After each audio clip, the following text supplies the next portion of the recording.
sa inyong lahat. Ako po si G. Tanji.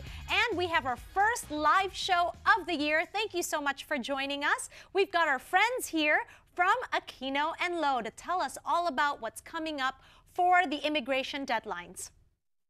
This American Dream segment is brought to you by Aquino and Lo Law Firm, answering your immigration questions.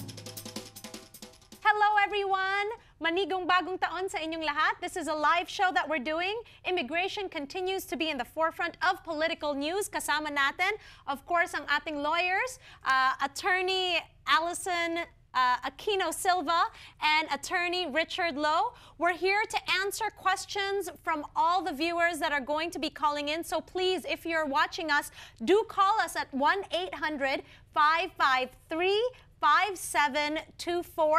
That number is on the screen. We'd love to talk to you. If you have any questions for our attorneys that are here from Aquino and Lo, they're here to answer your questions, especially about the deadlines that are happening right around the corner. So let's get started. A lot of things are happening in immigration.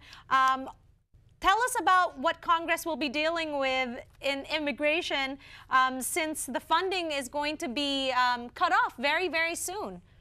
Well, I think this is a very interesting topic to sort of think about in theory, but in practicality, Congress will obviously fund the Department of Homeland Security come February. I just can't see that they would go the catastrophic route of defunding such an important organization. I think it would be just a huge mistake for the Republicans to come out with that kind of early problems with DHS. So I think you're going to see it funded. It's not something that I think is on the radar for not happening. Okay. Right. Well, the Republicans are very upset, Allison. What can you say about this? Yes, and essentially the battle over funding the Department of Homeland Security is the battle to, or essentially the setup to discuss immigration in the new Congress. And so that's the way that they made immigration. Immigration is going to be a key topic in Congress, and it should be the key topic in the first 2 coming months.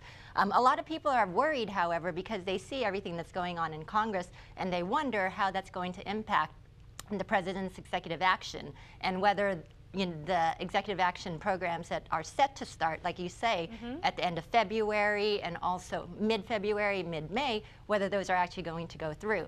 And so just like Richard was mentioning right now, the discussion over defunding Department of Homeland Security, of stopping executive action, in all likelihood, none of those attempts are going to work. People do need to go ahead and move forward, not be worried about all the discussions that they're hearing on the news. Right. There are programs that are going to become available, and we need to start talking and preparing for those programs. Okay, wonderful. We have our first caller, Ronnie from Los Angeles. Kamusta, Ronnie? Mabuti po, ma'am. Oh, ano po ang tanong nyo para sa ating mga lawyer na nandito ngayon? Ma'am, kasi po itatanong ko, pumasok po ako dito na as a H-2B visa.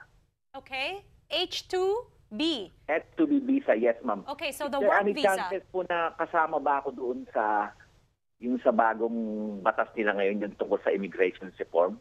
Okay, so what Ronnie is asking is he entered the country on an H-2B visa, H-1B visa, and is he eligible for anything that's coming up?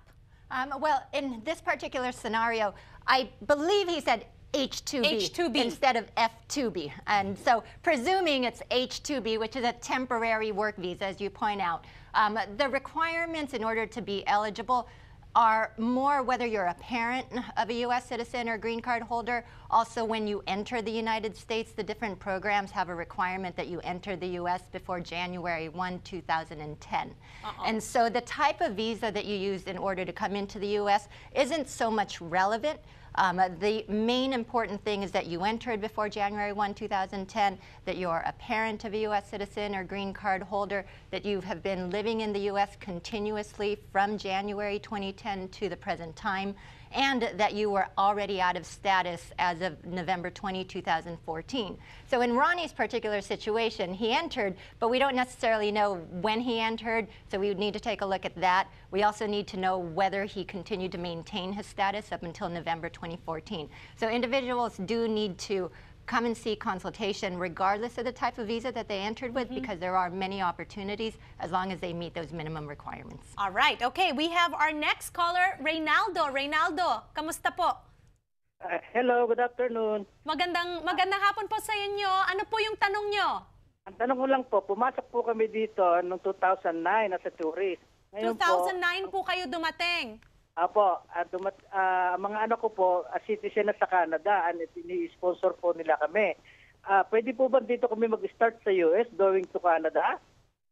Well, as far as that question is concerned, Canadian law is entirely separate law than the U.S. immigration laws. My presumption anyways, and you should seek probably a Canadian immigration attorney, but my presumption is that it's probably similar to U.S. laws. And so with respect to U.S. laws, it would not matter where you're actually applying for that visa. You could be a Filipino citizen living in Australia applying for a U.S. visa. So my presumption anyway is that you can be a Filipino living in the United States seeking a visa to Canada. I would say, though, going from the U.S. to Canada, I think Canada is particularly concerned about those people who have removal orders or other issues with U.S. immigration coming from the United States directly to Canada. That's right. You may have to go back to the Philippines, process there, and then go to Canada. All right. Okay, thank you so much for calling, Reynaldo. Please call us here at 1-800-553-5724. We'll answer your immigration questions. We'll be right back with Aquino and Low.